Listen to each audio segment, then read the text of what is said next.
जय श्री कृष्ण। आइए हम जानते हैं षटतिला एकादशी के बारे में। षटतिला एकादशी माघ मास के कृष्ण पक्ष को मनाया जाता है। इस दिन भक्त 6 तरीके से तिल का उपयोग कर भगवान विष्णु की पूजा करते हैं। षटतिला का अर्थ ही 6 तिल है, इसलिए इस एकादशी को षटतिला एकादशी कहा जाता है। इस दिन तिल का विशेष महत्व होता है। षटतिला एकादशी कब है, आइए जानते हैं, और क्यों इस दिन तिल का विशेष महत्व होता है ये भी जानते हैं। षटतिला एकादशी माघ महीने में पड़ता है। इस बार 2025 में षटतिला एकादशी 25 जनवरी को पड़ा है।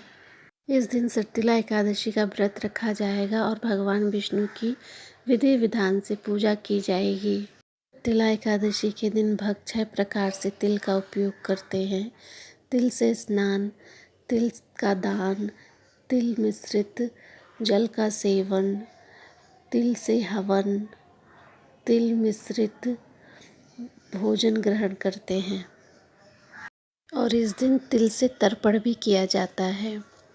इस व्रत के दिन भगवान विष्णु का ध्यान करना चाहिए। इस व्रत को भगवान को प्रसन्न करने और मोक्ष प्राप्ति के लिए किया जाता है। ये जानते हैं एकादशी तिथि कब से कब तक है और तिल का महत्व इस व्रत में क्यों खास होता है।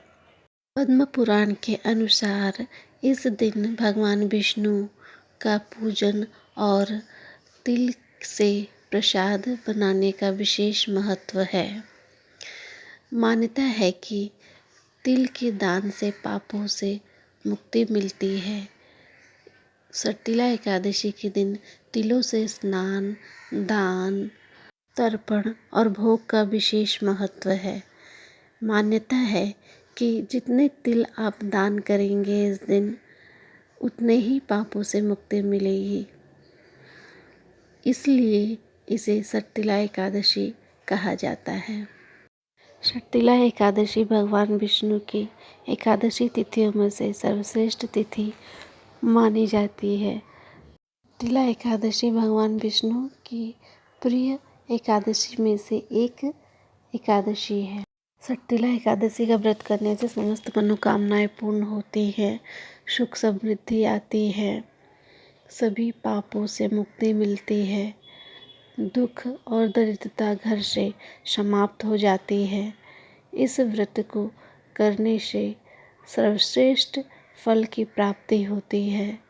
अगर आप इस व्रत को नहीं कर पाते हैं तो इस व्रत की कथा सुनने मात्र से ही वाजपेयी यज्ञ के बराबर फल मिलता है। इस व्रत को करने से शारीरिक, मानसिक, वाचिक सभी तरह के पापों से मुक्ति मिलती है। यह व्रत हजारों कन्यादान, हजारों वर्ष की तपस्या और यज्ञ के बराबर माना गया है। वैदिक पंचांग के अनुसार इस साल 2025 में षटतिला एकादशी 25 जनवरी को मनाया जाएगा। षटतिला एकादशी 24 जनवरी रात 7:25 से आरंभ हो रही है और इसकी समाप्ति 25 जनवरी रात 8:31 पर होगी और व्रत के पारण का समय 26 जनवरी सुबह 7:12 से लेकर 9:21 तक होगी।